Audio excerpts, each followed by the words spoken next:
আজকের এই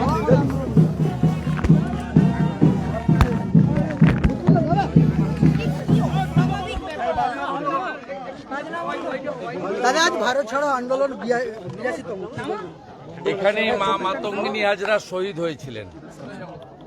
আমরা প্রত্যেক বছর 9ই আগস্ট পালন করি তমলুকের বানপুকুরে এবং গোটা ভারতবর্ষ জুড়েই পালিত হচ্ছে। আজকে ভারত ছাড়ো আন্দোলনের বর্ষপূর্তি এবং এক্ষেত্রে অবিভক্ত মেদিনীপুর জেলার সবচেয়ে গুরুত্বপূর্ণ ভূমিকা ছিল। আজকের এই আন্দোলন শুরু হয়েছিল সর্বাধিনায়ক সতীশবাবু, সুশীলবাবু, অজয়বাবু, রজনীবাবু, মা মাতঙ্গিনী হাজরা এদের উদ্যোগে, এবং এর ফলশ্রুতিতেই 17ই ডিসেম্বর 1942 তাম্রলিপ্ত জাতীয় সরকার প্রতিষ্ঠা হয়েছিল, যে সরকার 22 মাস 17 দিন ধরে সমান্তরাল সরকার হিসেবে কাজ করেছে, এবং যে সরকারকে ব্রিটিশ অর্থশক্তি, পেশিশক্তি, রাজশক্তি দিয়ে দমাতে পারেনি, যে সরকার গান্ধীজির আহ্বানে আত্মসমর্পণ করে সরকারকে অবলুপ্তি ঘটিয়েছিল 1944 সালে।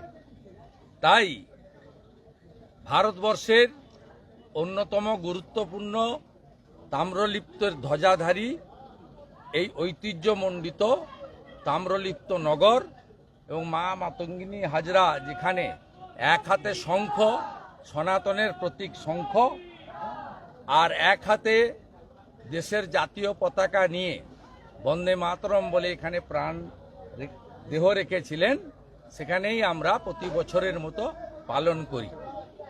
এখানে এইসব কাজেও পুলিশের বাধাদান হয়। আমরা বিগত দিনে সকালেই করতাম, কিন্তু পুলিশ বাবুরা তোলামুল তাদেরকে আগে সুযোগ দিয়েছেন, আমাদেরকে 1টার সময় করতে বলেছেন, তাই আমাদের দেরি হয়েছে। এখানে এসে আমরা কর্মসূচি পালন করলাম। আর মাননীয় মুখ্যমন্ত্রীকে বলবো, আপনি দয়া করে মাতঙ্গিনী হাজরার শহীদদের জায়গার নাম ভুল বলবেন না।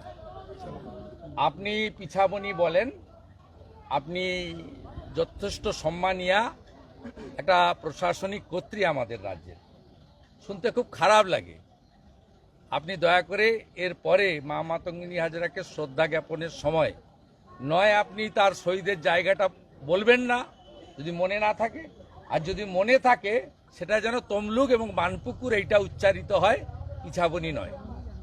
ভারত মাতা কি জয়, বন্দে মাতরম।